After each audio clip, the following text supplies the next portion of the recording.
10 Typewriter Tales, a collection of stories, written by Thomas Fincham, narrated by John William Cantiz.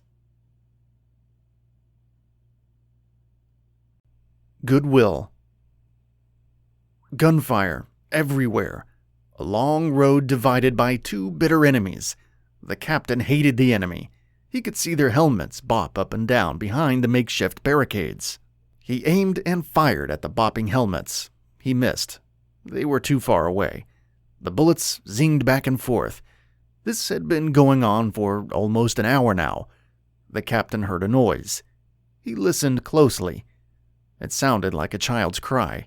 Shielding himself, he went to the other side of the barricades. In the middle of the border, there was a car with its side on fire. There was always something burning on the border. Always. The captain could recall how peaceful it used to be. Both countries enjoying trade and goodwill, but now the tensions had escalated. There was still some trade, but only occasionally. An hour earlier, a truck filled with rice was being transported to his country, but when the peace talks ended, the enemy destroyed the truck. He looked carefully. A young girl was hiding behind the car. The car must have been there when the enemy blew up the truck. The girl was huddled and crying. God, no, thought the captain. Why didn't he see her earlier? He put his hand up, but his men did not stop firing. He yelled. The firing stopped. Without thinking, he set his rifle down and got up, in full view of the enemy. "What are you doing, Captain?" he heard one of the soldiers say. The captain waved his hands in the air, letting the enemy know he was unarmed. He knew they had their best shooters aimed at him.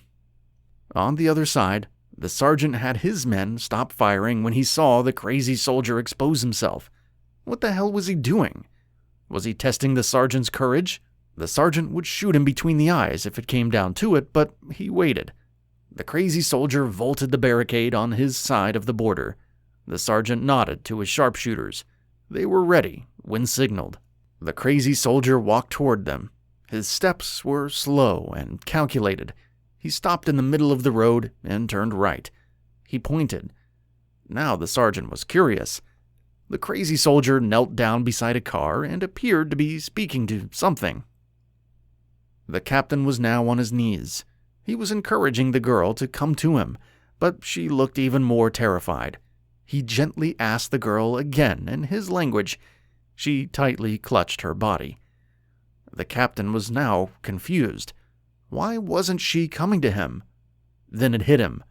She belonged to the other side. The captain hated the other side, ever since they brutally killed his brother. But this was a child.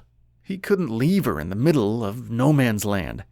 The captain spoke to her in her language. He hated speaking the enemy's language, but he had no choice. The girl relaxed, slightly. The sergeant saw the crazy shoulder extend his hand. The sharpshooters were ready, their fingers twitching at the trigger. He put up his hand, a silent signal. Wait. Not yet. The sergeant was a patient man. The crazy soldier was saying something. Suddenly, a child appeared from behind the burning truck. The sergeant's mouth dropped. So did his soldiers. The girl walked toward the crazy soldier, who embraced her, and then, holding hands, they began walking towards the sergeant's squad. It was the most beautiful image, an unarmed soldier escorting a young girl across the border they called death. It looked as if time had stopped, and the two were walking in slow motion. The captain held her young hand and walked. She reminded him of his daughter. The girl told him her name. It was a beautiful name. Her uncle was driving her across the border when the truck struck her car. The captain knew her uncle was dead, a price paid for hate. He let go of her hand and watched her run. An enemy soldier swooped her into the barricades. The captain's heart began to beat faster. He was at the mercy of the enemy, but his eyes caught sight of a man. The man was standing upright. He was of high distinction, the captain could tell. Their eyes met. The man's eyes revealed no hatred or ill will, only confusion.